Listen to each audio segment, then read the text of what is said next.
Hello, my friends. Happy Saturday to you. Today, I thought I would earn the title of my YouTube channel by making a chess video in addition to my usual 0 AD videos, because we are, after all, Ranger K 0 AD and chess. And I happen to have won a little local chess tournament. Not a big deal. There were only, I think, 7 players at my local club, and it concluded today. And I won with the dirtiest, nastiest trap in all of chess. I love this trap. I say this not entirely as a boast. Part of it is a confession, because it never feels completely satisfying to win with such a trick. But I've come to terms with the idea that there are many ways to win a chess game, and and knowledge of openings and traps is one of them. So you may recognize this e4 c6 as the Caro-Kann, and the first kind of strange move you play is this one. You play d3 instead of something more sort of ambitious, expansive. And here you just say, look, I'm a really boring player. I'm going to block my own bishop. And I'm just going to be really paranoid about protecting this e4 pawn, even though it's not under attack. So this is what you're communicating. And part of the reason I love this trap is because you kind of tell a story.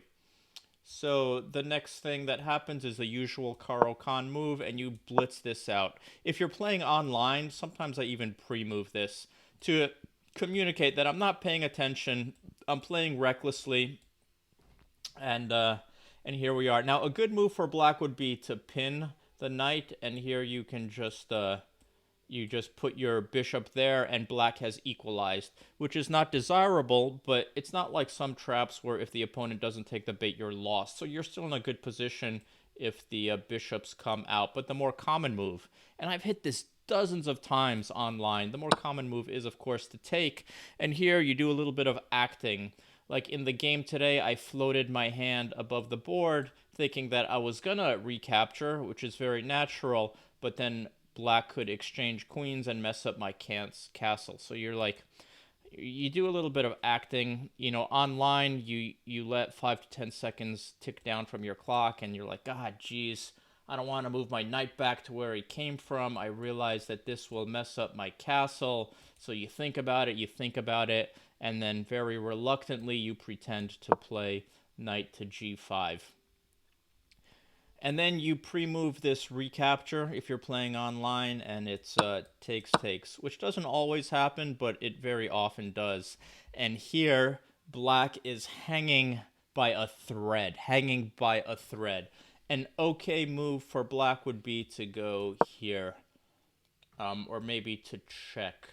Wait, is that what the computer analysis says? Let's see what the computer analysis says. Oh, the computer also likes queen c7, knight to h6, which would be hard for a human to play. E5.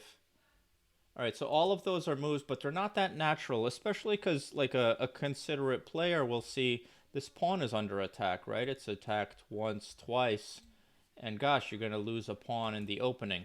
As it turns out, let's say black goes here. Capturing this pawn is not that big a deal. Like life goes on. It's kind of an equal game, and for black it's good to equalize this early. But the much more common move, because black is concerned about this pawn, the much more common move is to play either h6 to move the attacked pawn, or more commonly what my opponent played today over the board is knight f6. It's supremely natural move. It develops, it defends. What could be better? Well, here black is lost because of, this killer move right here.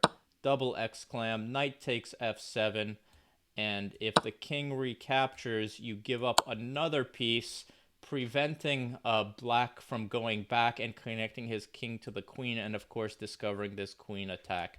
So black recaptures, and you pick up the queen. 2 pieces for a queen, and you're cruising to easy win, if not instant resignation on move 7, which is what happened over the board today. So, quick recap. E4, double exclam, Caro-Kann. Here you play the very unambitious and boring d3. Usually you get the regular Caro-Kann move, and then you blitz out knight f3, pretending to be reckless. Probably you get the recapture. Sometimes black plays here, which results in an equal position, but usually it's this. And then here, if you're feeling it, you do a little bit of acting and be like, hover your hand off the pawn, over the pawn, think, I want to recapture, but then the queen, so I won't recapture, which I don't want to move my knight back. Why don't I just go here? And then you hope for this, and then you hope that black reacts to this double attack, either with the pawn or with knight f6. Then you play that and it's over. Usually it's something like this, picking up the queen. Nasty, nasty trap. It's my favorite one in chess. I've hit this dozens of times online. So hope you enjoyed that, and soon we'll be getting back to 0 AD.